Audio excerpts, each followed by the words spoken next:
Israel's bombed an apartment block in central Beirut. It's the first time they've struck the centre of the Lebanese capital since the beginning of its expanded offensive. A Palestinian militant group has said that 3 of its leaders were killed in the attack. Let's speak to former Chief of the General Staff, and that's Lord Dannatt. Hello, my Lord. It's good to see you. Thanks for taking the time this morning. As far as Israel is concerned and their actions to date with Lebanon, they seem to be ratcheting up rather than bringing it back, and it does look as though they are massing on the border.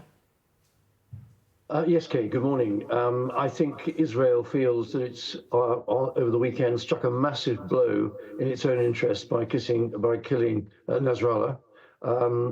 And I think Netanyahu feels that he's actually winning the war at the present moment.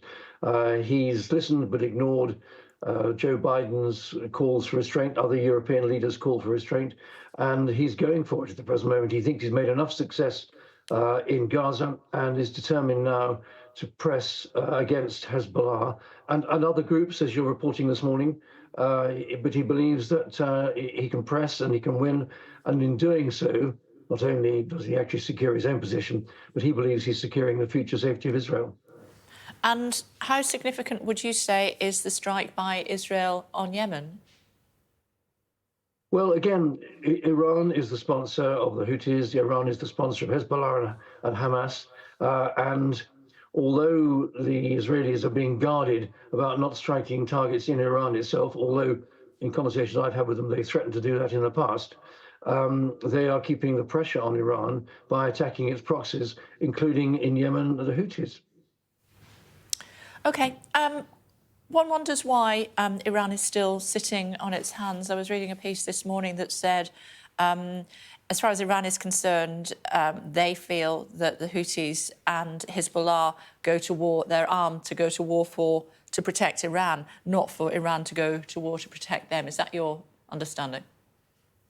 Well, yes. I mean, you're quite right, and we all know that Iran is the sponsor of these terrorist groups. But Iran itself is, in its own regime, is not as stable as it has been. It's not as stable as it would like to be, and I think Iran remains very cautious of itself getting embroiled in a wider war, essentially with the United States. So it's happy to press the issue through its proxies, but it doesn't want to get itself too drawn into this, and therefore is standing back to an extent. And if there's any grounds for hope here at all, to avoid a much wider war, and frankly it's wide enough already in the Middle East, then it's Iran's hesitation which is pulling back from a wider confrontation, not just with Israel, but with the United States as well. Could a ground invasion in Lebanon change that? Interesting question. I think a ground invasion is still threatened. In fact, it's increasingly threatened. Whether the Israelis will do that will be their judgment as to whether they feel they need to do that, whether they're making enough success in Lebanon, in southern Lebanon, with the very successful airstrikes that they've been conducting with some massive weapons. That's a judgment call, which I don't think they've decided on, but they're certainly threatening it, and it's very much on the cards.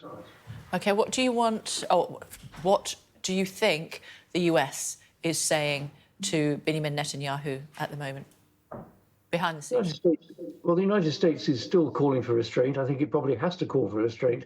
But on the other hand, it is still supplying weapons. It is still supplying a lot of the stuff that Israel needs. I mean, there is very little doubt that the massive bombs that killed Nasrallah over the weekend, 2,000-pound bombs, were supplied by the United States as part of the weapon packages that they have been providing over many, many years. So on the one hand, the United States are calling for restraint, but on the other hand, they're not effectively stopping Netanyahu, and he believes that he's winning this war.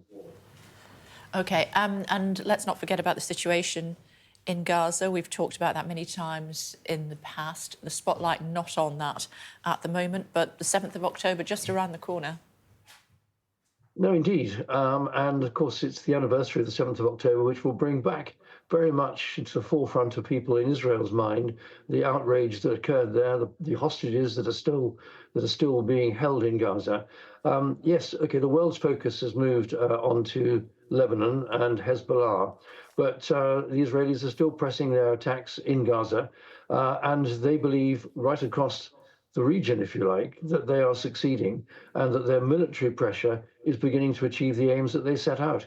And given that Hamas and Hezbollah and the Houthis' sworn objective is the eradication of the Israeli state, you can't really criticize the Israelis too much for at least their objective, even if we actually think they're being too heavy-handed as far as some of their tactics are concerned.